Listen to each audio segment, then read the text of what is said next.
Hey everyone, it's Jessie G here, your host for Jessie's Hangout. Welcome. This is episode number 2 of season 3. Welcome. If you are new to the channel and you happen to come across this episode, hi, I'm Jessie G. I am the owner and creator of Jessie's Hangout, and I also do a 12-fact series, and I create other content for this channel. And if you are interested in what I do and my type of content that I create, please hit that red subscribe button and that notification bell so you'll be notified as to when I upload videos in the future and you don't miss out on anything fun or interesting. Anyways, also if you wish to stay even more up to date and even go as far as be in the moment of when I hint on the next episode. Follow me on all of my social medias. They're always listed in the description box below this episode and all of my previous episodes before season 3 as well. So go check me out there, and without further ado, let's get into today's episode. Today's episode was originally going to be filmed. I was going to be actually in person and not do a podcast style, but considering I haven't been exactly feeling my best the last couple of days, I'm going to do the first 2 or 3 episodes podcast style, but for sure, without any doubt, I will be doing the 12 Facts series in person, so look forward to that because that episode's going to be fun. I hinted on that episode on my Twitter and supposedly my Facebook page, and I hinted a little bit about the 12 Facts episode, the first 12 Facts episode of 2023. Yeah. But anyways, today's topic is all about this couple who has been known throughout the paranormal community and has also been a subject to many controversies and their paranormal career and also their personal life as well. You guys know who I'm talking about. Ed and Lorraine Warren. I'm going to talk a little bit about each one of them, where they grew up, how they met, and then we'll get into the juicier stuff about it. This may be in 2 parts, this may be in 1 part, but we'll see how today's episode rolls. So without further ado, let's get into it. Ed Warren was born in September 1926. Ooh, they were born in the 1920s. Ooh. Ed met Lorraine when he was working at a movie theater. He was working as a ticket booth, part of the movie theater, and he happened to have just met Lorraine when she was going to see a movie with some supposedly some friends from what I hear, and that's how they met. Ed began to date Lorraine after they had met, but sadly their relationship ended up turning into a long distance relationship because Ed enlisted in the Navy, and during that time while he was in the Navy they exchanged letters back and forth. And when Ed finally got some leave time, he married Lorraine. Him and Lorraine were like 18 years old. She was just shy of 18. Or he was shy of 18 and she was already 18. Because she was older than he was by a little bit. He married Lorraine and on May the 22nd, 1945. Ed spent his time in sea. He was in World War II, actually. I think it was World War II, and I wouldn't go as far as say the Vietnam War, but he was in World War II around the time that was going down. Sadly, he ended up having his Navy career being cut short because the Navy ship that he was on that was carrying a lot of oil, carrying a lot of stuff, ended up colliding with an oil, I think another oil ship or something of the sort. I really didn't go into too much detail with that, but he was involved in an accident. A lot of Navy men lost their lives, but he was one of the few survivors that survived the accident. And he ended up taking a leave and ended up going back to Lorraine. And um, by the time he came home to Lorraine, Lorraine had already given birth to their first and only child, a daughter. Um, so he had both of them to come home to, and when he came home, he really didn't have a job. He really didn't have much. They both didn't really have a whole lot. So in order to uh, keep them afloat, and in order to keep food on the table and paying bills, Ed started painting portraits or photos or different landscapes and things. His biggest thing he liked really doing was painting haunted houses. From the time that Ed was a kid, he practically had an obsession with haunted houses. It was because of a paranormal activity experienced I think it was like 5 years old, and he experienced it as a little kid, and ever since then he's just been kind of really into that side of the paranormal and that sort of thing. And I think that was partially what sparked his interest in becoming the investigator that he became before he passed away. Um,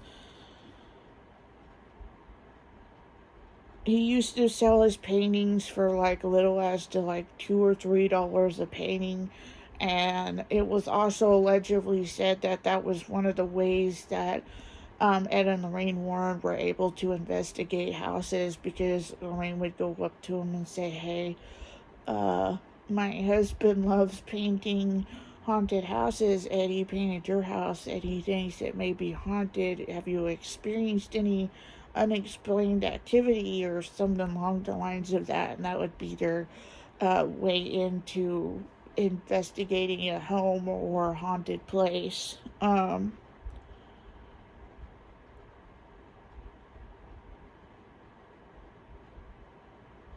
After coming home from that and coming home to his daughter and becoming a painter and all of that, um, Ed decided to become a demonologist. He decided to, you know, pursue that type of career and be in the paranormal community, so to speak.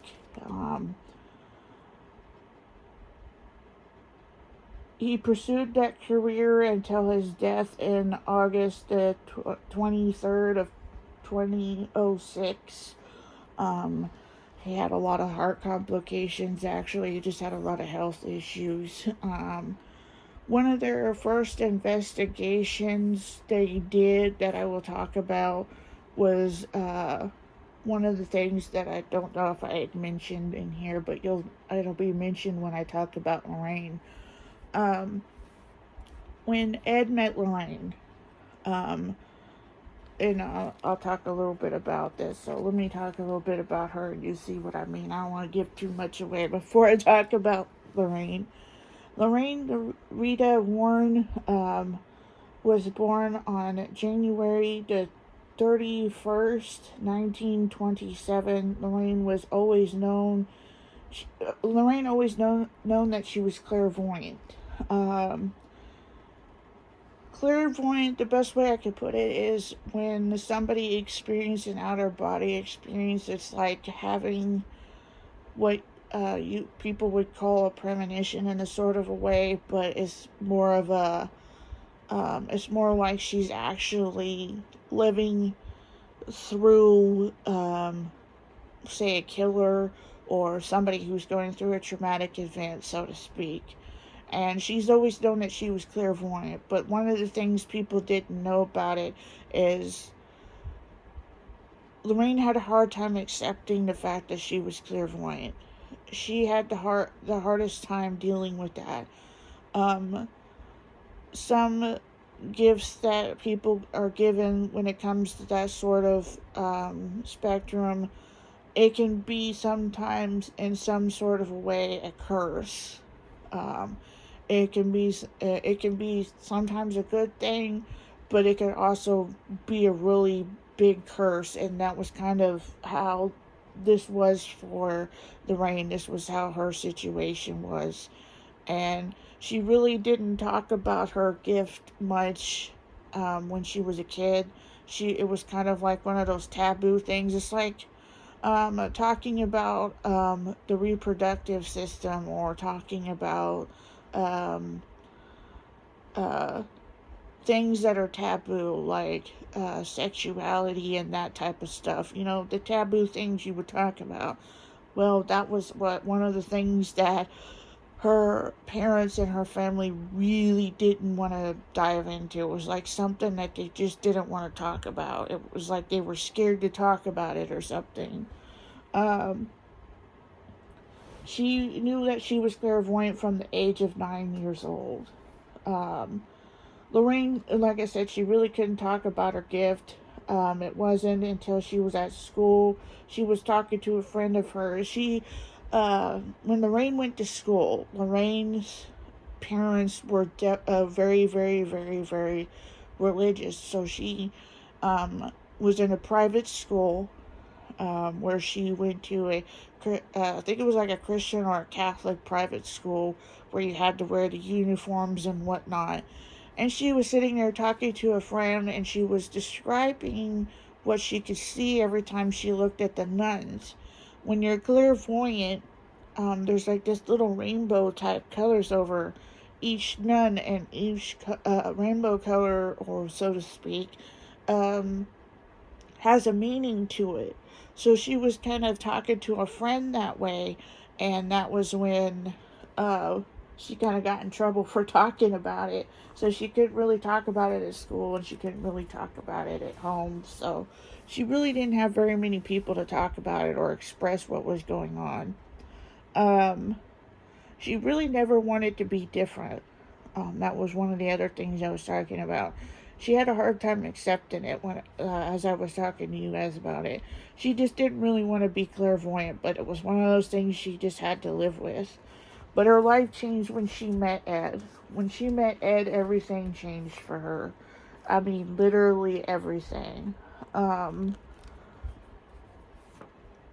Ed Warren was a young teenager, as she was a young teenager herself. As you guys heard me read Ed, they met when he was working at a movie theater. They were in a long distance relationship while he was in the Navy, and while he was in the Navy overseas. After they had gotten married, and he had leave to get married in May of 22nd of 1945 or 46. She ended up being pregnant, and she gave birth while he was overseas as a Navy man to their first and only child, a daughter. Um, there's really no unknown reason as to why the Warrens only had one child.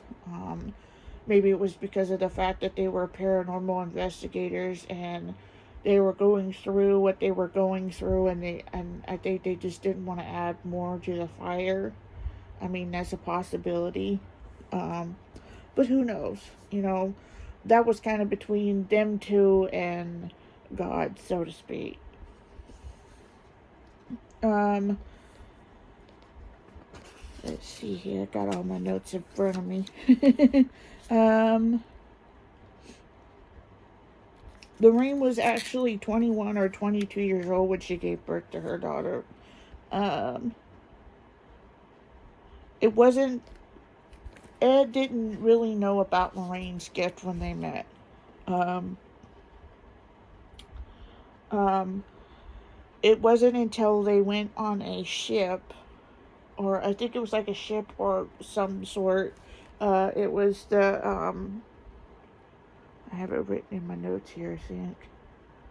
It was some type of haunted ship. I thought I had written it down, sorry for the long pause. It was some sort of haunted ship area. They were talking to the owner of the ship, and as he was talking to the owner of the place, all of a sudden, Lorraine was sitting down in this chair, and she had her arms folded in front of her, and all you could see was her eyes because her head was partially covered, her face was partially covered by her arms. So you know how kids are. Sometimes they'll sit at the table and all you will see is the top of their head, their whole back of their head, and the front part, and their eyes. And that was what Lorraine was doing. But when Lorraine was sitting there the way that she was, she became totally out of it. She had a clairvoyant, I wouldn't necessarily say episode, but she had a clairvoyant thing going on. And Ed couldn't figure out what was going on with his wife. And the guy mentioned that a lot of psychic mediums and a lot of people like Lorraine were always having a moment where they would see things or feel things or know things, and that was when it triggered Ed's interest in Lorraine's gift even more, and it triggered his interest in the paranormal world even more, which in a way was a good thing, but in a way was a bad thing at the same time. So yeah. Throughout their paranormal investigation career, you guys will see these photos pop up as I talk about each case, so please feel free to pause the episode at any given moment. So let's get into it. By the 1970s, Ed and Lorraine Warren had investigated over 100 cases so far. One of the cases that they investigated in the 1970s was the Conjuring House in 1971. It was basically a husband and wife, and their daughters had moved into this really creepy log cabin looking house, and they had spent all their savings into this house, and it ended up becoming a nightmare. It became a house of horrors, basically. Certain things would happen to them, and it was just really horrible. Some of the children who are still alive to this day did a lot of interviews talking about their experience with the house, what they went through, what their parents went through, what they went through when Ed and Lorraine Warren tried to help them. It was one of their many cases that sparked a lot of controversies. As we go on and talk about the cases, you'll see what I mean. But this was one of the biggest controversial cases ever because things went really south, so to speak. And that's when Ed and Lorraine Warren were kicked out of the house. They weren't allowed back in, and the family continued living there for a couple more years till they finally were able to move out of the house. So yeah, it was a big crazy case. This case was also one of the many cases that was also turned into a movie. You guys will see it on your screen. The first Conjuring movie was done in 2013. The second one was done in 2016. The third one was done in 2021. As you guys could read in the bottom. There's supposed to be a fourth one, but there's a division in different statements that have been given. But it's been kind of swaying as to there might not be one.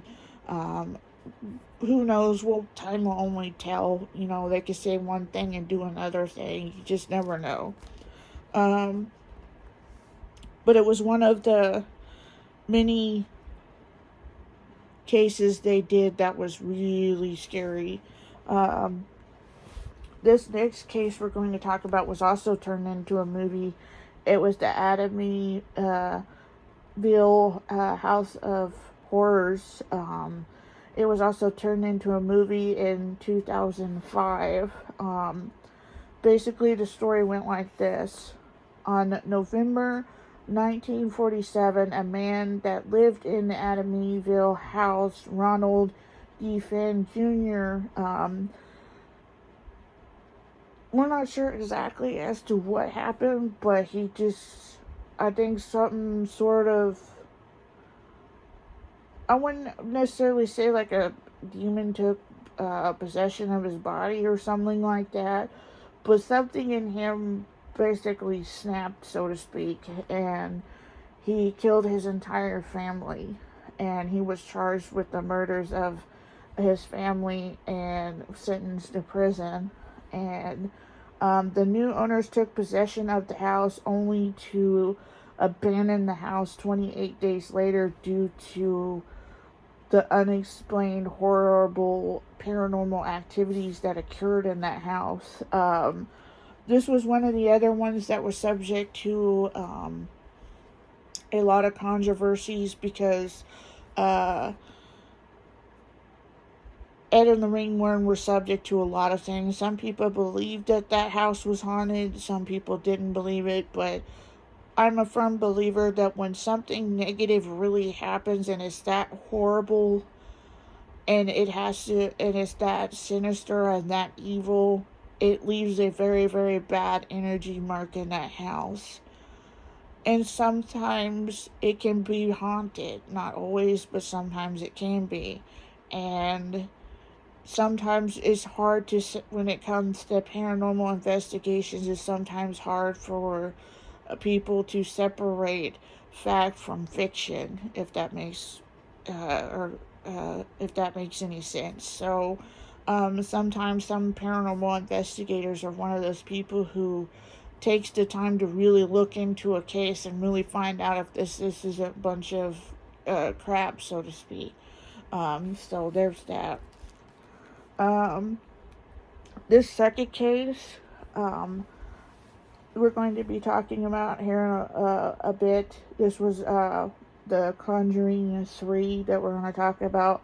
By the mid 1980s hit, they have investigated over 1,000 cases by then.